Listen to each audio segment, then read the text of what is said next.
Il nous faut toujours chercher à saisir ce qui est de l'ordre objectif et ce qui est de l'ordre subjectif. Qu'est-ce qui relève d'une réalité extérieure aux personnes? Qu'est-ce qui est conflit entre personnalités? Car il y a toujours ces deux aspects dans un conflit.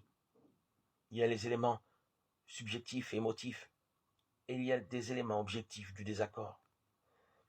Dans la résolution d'un conflit, il faut essayer de saisir ces deux aspects. Quand une des parties a un besoin compulsif de gagner et d'étendre le champ de son pouvoir, il faut éviter que, dans la résolution du conflit, il perde la face.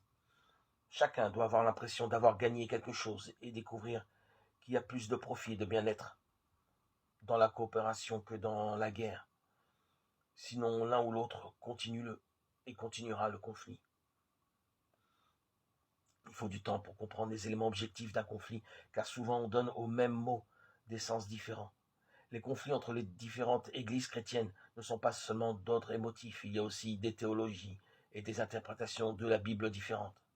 Il faut prendre du temps pour comprendre la position de l'autre, son point de vue et pourquoi il accorde une si grande importance à tel aspect. C'est pour cela qu'en communauté, il est bon d'avoir une charte qui précise la vision, les buts, l'esprit de la communauté, et une constitution qui précise la manière de la gouverner. Si on est d'accord sur ces fondements, il y a alors des points de repère qui permettent d'avancer ensemble.